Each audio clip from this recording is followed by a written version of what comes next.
Bom dia, oitavo ano, tudo bom? Bom, vamos para mais uma aulinha, né? Essa nossa aula ela vai ser dividida em duas partes, porque senão ficaria muito longa e muito cansativa. Eu estou tentando buscar melhorias para as minhas videoaulas, afinal de contas, vocês moram no meu coração, vocês todos, né? Então, quanto mais agradável ficar para vocês assistirem uma aula, aprenderem, né, que é o principal objetivo, mas gostarem da aula, assistir, vocês têm que ter prazer em assistir a aula, né? Melhor. Então, eu estou tentando agora fazer aulas em formatos mais curtos.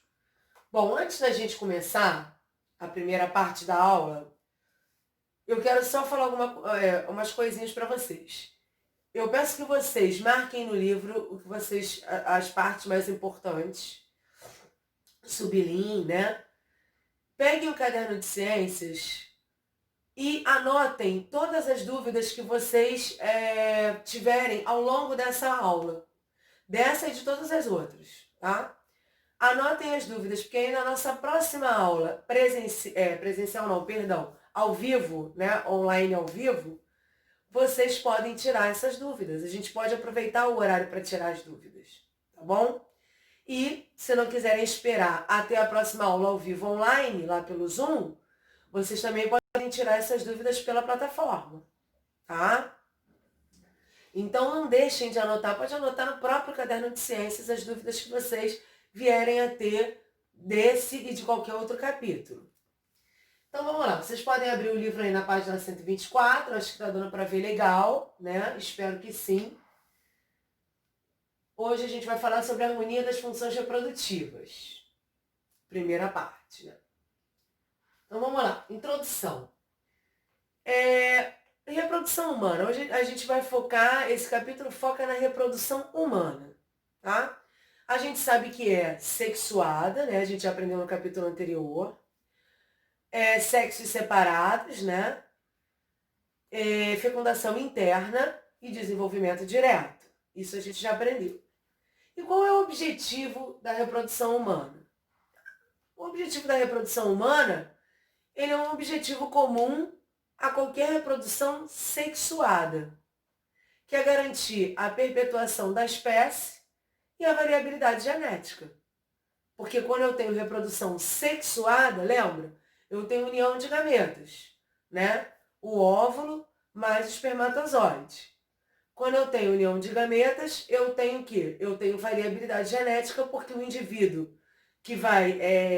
a união dos gametas forma uma célula-ovo, e essa célula-ovo vai dar origem a um novo indivíduo, que vai ter 50% das características da mãe e 50% das características do pai.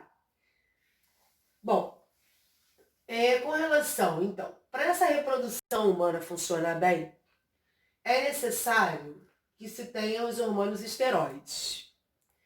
O que seriam hormônios esteroides? Né? São substâncias que desempenham diversas funções no nosso organismo. Então, os hormônios esteroides eles são divididos em 7 grupos. Hormônios sexuais, que são estrogênio, progesterona e testosterona. A gente vai ver isso mais detalhado um pouquinho mais à frente. Mineralocorticoides, glicocorticoides, vitamina D e ácidos graxos. Então, de acordo com o local que essas substâncias são lançadas, elas vão desempenhar um determinado papel. Mas para a nossa aula de hoje, o que a gente precisa destacar mesmo são os hormônios sexuais. Então, são esses que a gente vai ver a fundo, tá? Por que colocou esteroide, professor, então? Porque os hormônios sexuais são hormônios esteroides. Então, vocês precisavam saber da onde vem, né? Que tipo de hormônio são esses hormônios sexuais. Bom, definição de hormônios sexuais, eles são secretados pelas gônadas, que seriam gônadas, ovário, gônada feminina, testículo, gônada masculina, tá? Ovário, estrogênio e progesterona, e no testículo, testosterona. O ovário produz, tá? Ele produz estrogênio e progesterona, e o testículo, testosterona. Mas como é que acontece isso? O hipotálamo, ele é uma glândula endócrina que está presente no sistema nervoso central, tá? Ele está presente na região aqui do nosso cérebro. Ele é uma glândula, e essa glândula endócrina vai estimular. Glândula endócrina é glândula produtora de hormônio, tá? Quando vocês ouvirem falar glândula endócrina, glândula que produz hormônio, ou estimula outra glândula a produzir hormônio. Então, no caso, o hipotálamo é uma glândula endócrina que estimula a hipófise a produzir FSH, que é o hormônio folículo estimulante, e LH, que é o hormônio luteinizante, tá? E aí, gente, o que acontece? O FSH e o LH, eles são hormônios conhecidos como gonadotrofinas, tá? Então, esses hormônios, a intensidade da produção desses hormônios, ela vai depender da idade e do sexo do indivíduo. Então, por exemplo, o FSH e o LH, eles são produzidos no feto do 2º ao 5º mês de gestação, quer dizer, ao 5º mês de gestação da mãe, né? Depois, o que acontece? Após o nascimento e toda a infância, não há secreção desses hormônios, FSH e LH. Quando tem a puberdade, quando chega a puberdade, volta a secreção desses hormônios e aumenta a intensidade, tá? Então, gente, o hormônio folículo estimulante, FSH. Nas mulheres, ele vai causar o amadurecimento do folículo. Esse folículo é o local onde ficam os óvulos, que serão o quê? Liberados, tá? Conforme esse folículo amadurece, ele se rompe e libera os óvulos. E secreção de estrogênio. O que acontece? Além dele provocar o amadurecimento do folículo, né, para os óvulos serem liberados para a tuba uterina, ele também faz com que ocorra a secreção de estrogênio, aumenta a secreção de estrogênio, levando à ovulação. No caso dos homens, ele vai atuar nos testículos, estimulando as espermatogônias, que são as células que dão origem aos espermatozoides, tá? Estimulando as espermatogônias aqui, a liberar os espermatozoides, a produzir espermatozoides. Hormônio luteinizante, LH, nas mulheres, ele vai aumentar a produção de estrogênio também, auxiliando na ovulação, e ele é responsável pela formação do corpo lúteo. O corpo lúteo vai produzir progesterona, e essa progesterona ela é responsável em manter a gestação quando ocorre até o final. Para ter gestação tem que ter o quê? Fecundação, união de gameta, para poder ter gestação, né? Se não tiver, professora, a gestação, o que vai acontecer? Esse corpo lúteo é eliminado pelo nosso corpo, na menstruação, pelo nosso corpo, o corpo das mulheres, tá? Na menstruação, ele é eliminado e aí a progesterona, a concentração de progesterona não se mantém. E o que acontece? Além disso, além dele ser responsável por essas coisas, o hormônio luteinizante, ele também é responsável pelas características sexuais secundárias, tanto da mulher quanto do homem, tá? Vamos falar agora da mulher, depois a gente fala do homem. No caso da mulher, características sexuais secundárias são aquelas que a gente vê, acontecem entre os 12 e 15 anos mais ou menos da menina, que a gente vê nascimento de pelos pubianos, o alargamento dos quadris, o afinamento da cintura, os seios, o aumento dos seios, tá? São características sexuais secundárias. E as primárias, quais seriam? O amadurecimento dos óvulos, do ovário, perdão, né? Que aí vai gerar o amadurecimento dos óvulos, a menstruação.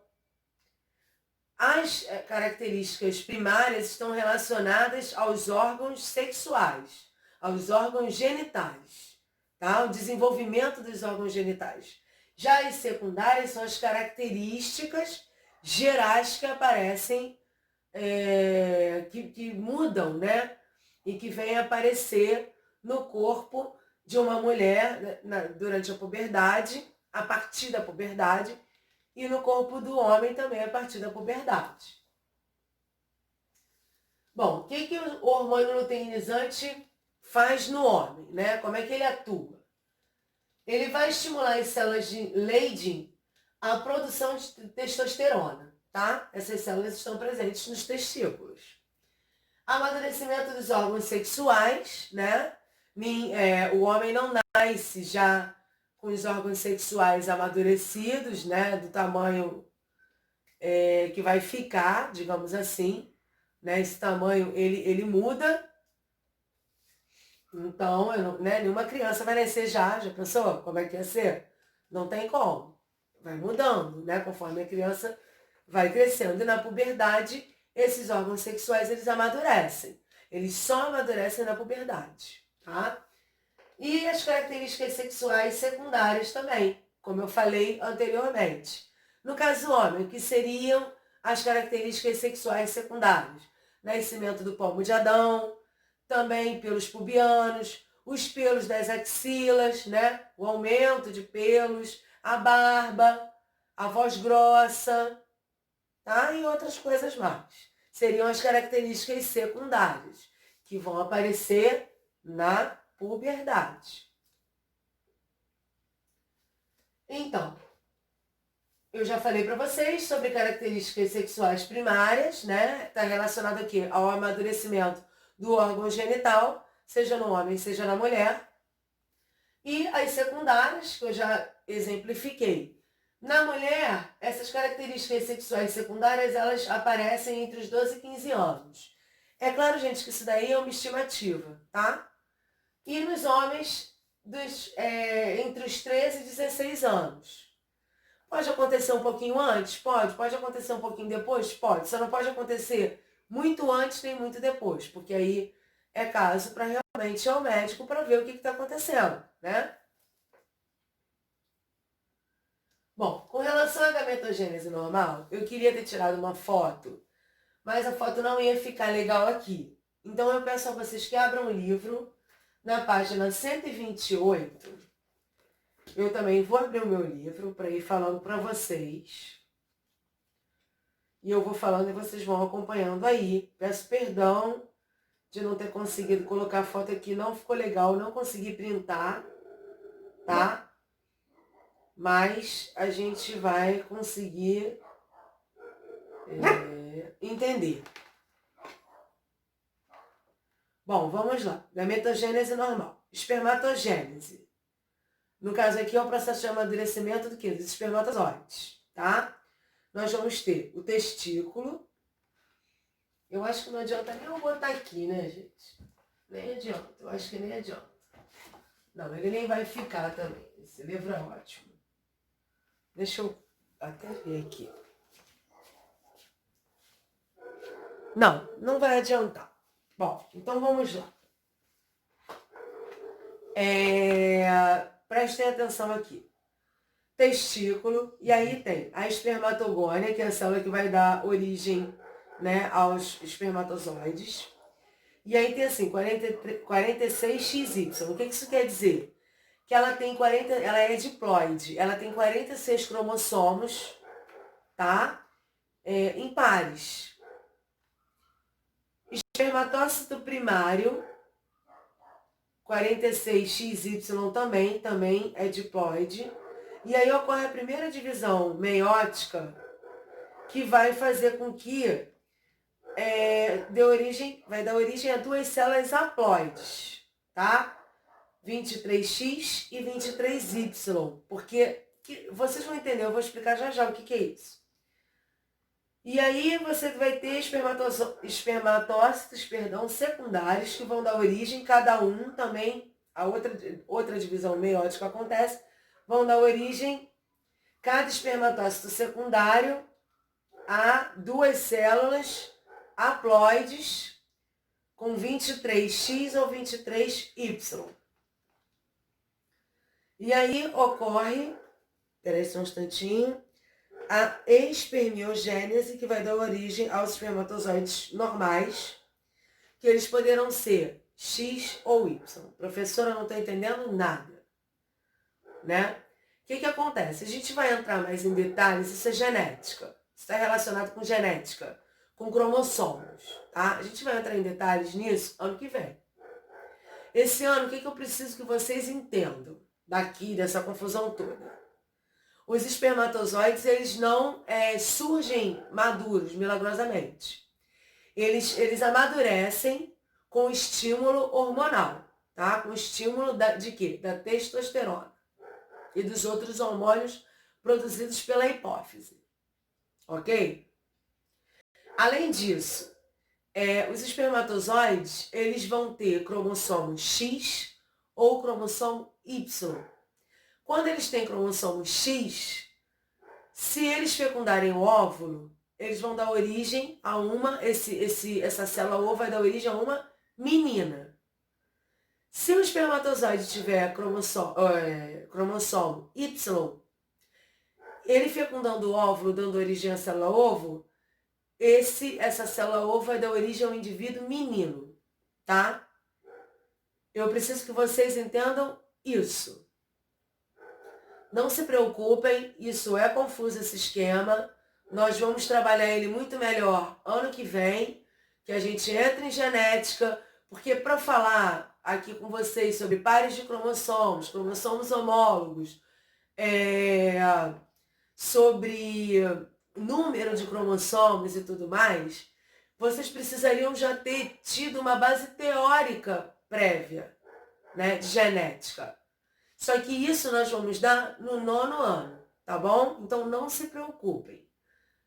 Só preciso que vocês entendam daqui que os hormônios produzidos pela hipófise, os hormônios sexuais, né, o LH, no caso do homem, ele vai estimular o amadurecimento, a produção dos espermatozoides maduros. E esses espermatozoides, eles vão ser ou X ou Y. Só isso. Tá? No caso do óvulo, né? Tem a ovogênese. E aí você vai ter... A claridade está me incomodando um pouquinho. Deixa eu só tentar focar aqui para mim. Você vai ter o ovário, que vai liberar ovócito primário. Esse ovócito primário... Folículo, tá vendo? Ó, no folículo primário, né? Lembra do folículo estimulante? Então, 46XX, ele vai ser diploide na realidade. E aí dá origem ao ovócito.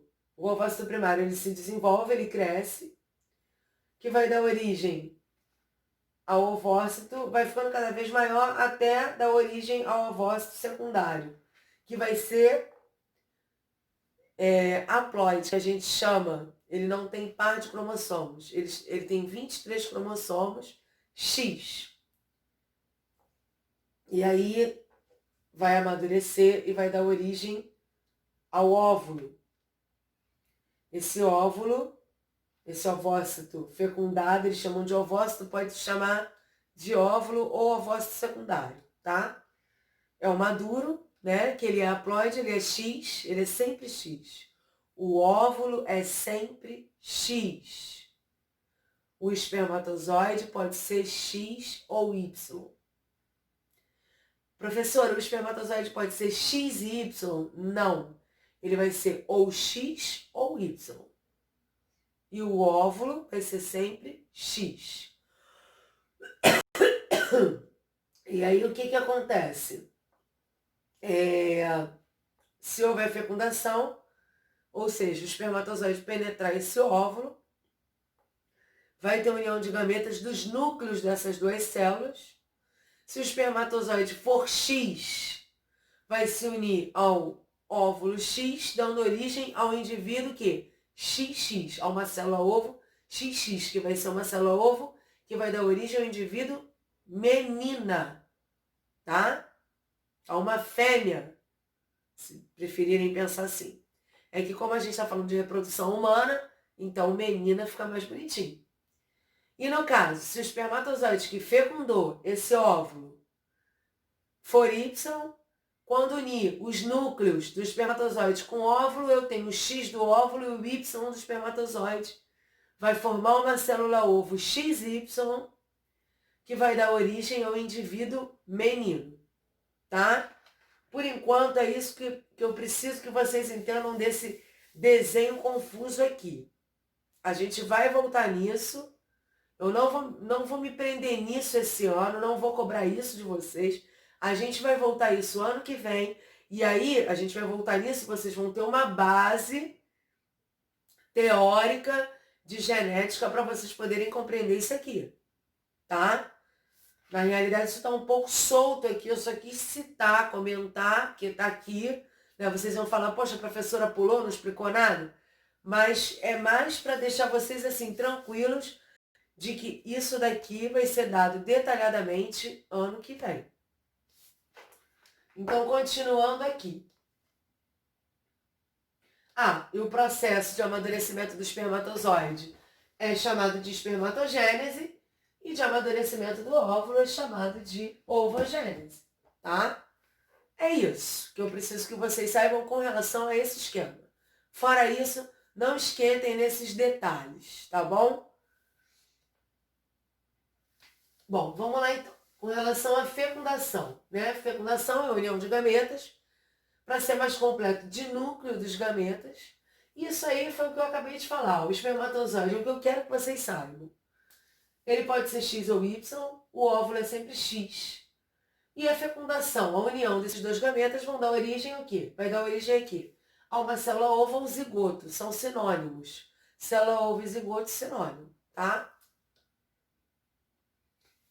Com relação ao sistema genital masculino, né? Aqui eu coloquei os órgãos do sistema que formam o sistema genital masculino e as funções. Então, testículo, produção de espermatozoide e testosterona, epidídimo armazena os espermatozoides, ductos deferentes conduzem os espermatozoides até a uretra, vesícula seminal e próstata, produção de secreções. Essas secreções da vesícula seminal e da próstata vão se unir aos espermatozoides e vão formar o sêmen, tá?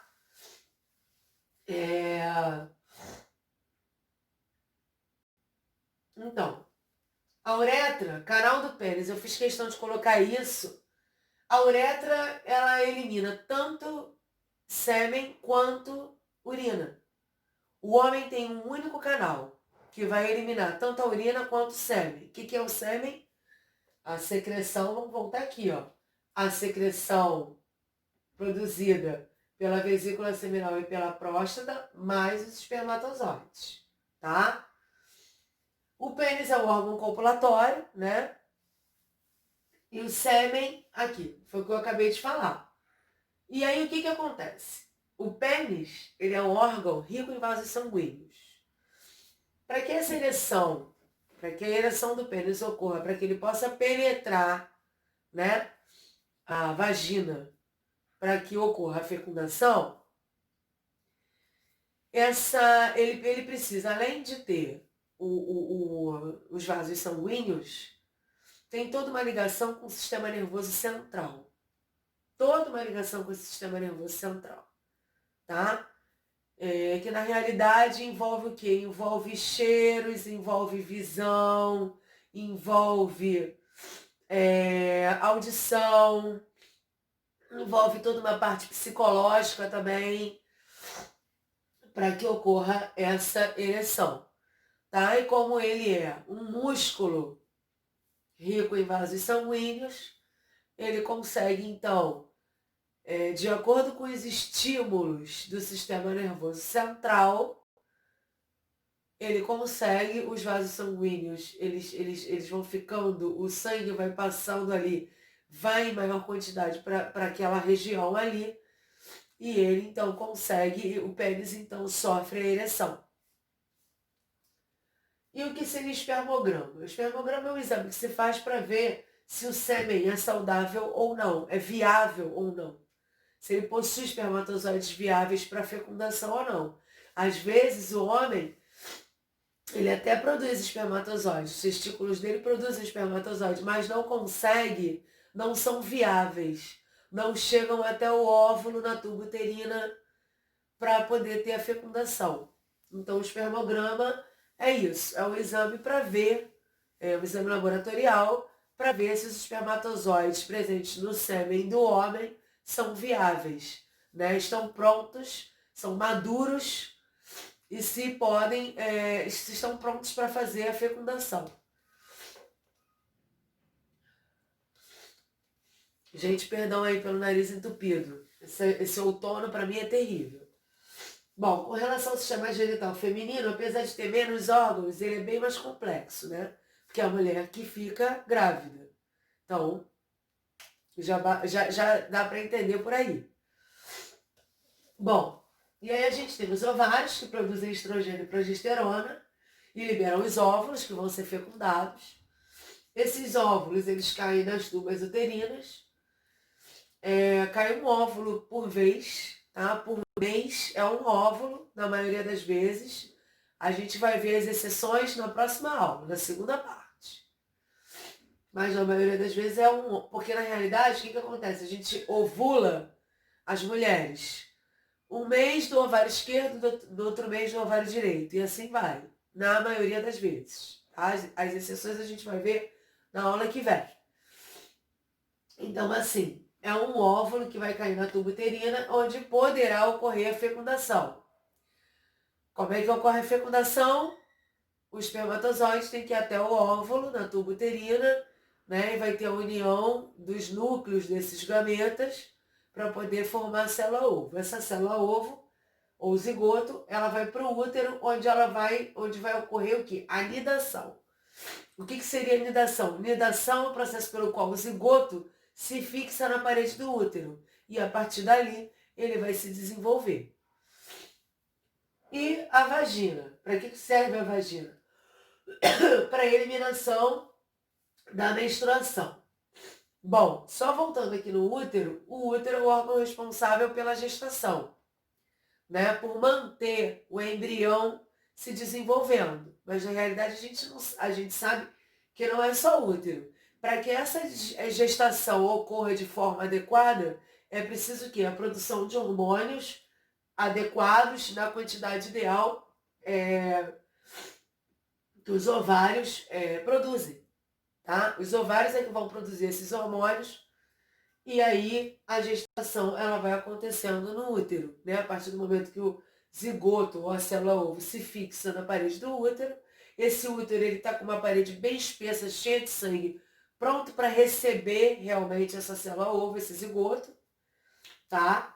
Então, na realidade, é no útero que se desenvolve o bebê, né? Falando da vagina ainda, a gente pensa em vagina de um modo geral, né? Na realidade, a vagina seria o orifício, tá? Ele seria o orifício interno, onde tem o ímen, que é uma película. E essa película, ela, na maioria das vezes, se rompe na primeira relação sexual, tá? Na maioria das vezes, porque às vezes ele é elástico e não se rompe na primeira relação sexual. O ímen pode ser de várias formas, a gente não vai entrar em detalhes aqui, mas ele pode ser de várias formas. E é obviamente que só acontece no corpo da mulher, tá? O homem não tem ímen, né? Porque o homem não tem vagina. O órgão reprodutor do homem, copulatório do homem, é bem diferente do da mulher, né? Bom, a vulva é a parte externa da vagina e ela tem as seguintes estruturas: grandes lábios, pequenos lábios, clitóris. O clitóris ele é semelhante, ele é uma estrutura bem pequena, que na realidade ele tem a função de, quando ele é estimulado, né? A mulher consegue chegar ao clímax, tá? Então, quando o clitóris é estimulado, a mulher consegue chegar ao clímax. Bom, além disso, tem o orifício uretral. A mulher tem 2 orifícios. Num sai a urina, que é pelo orifício uretral, e no outro sai a menstruação, que é o orifício vaginal. A mulher tem 2 orifícios, o homem não. O homem tem um só, tá? Por onde vai sair os espermatozoides e a urina, que é o canal da uretra, tá? O canal do pênis, melhor dizendo, uretra é canal do pênis, tá? No caso da mulher, são 2 orifícios. Tanto o uretral, por onde sai a urina, como o vaginal, por onde vai sair a menstruação. Deixa eu ver aqui.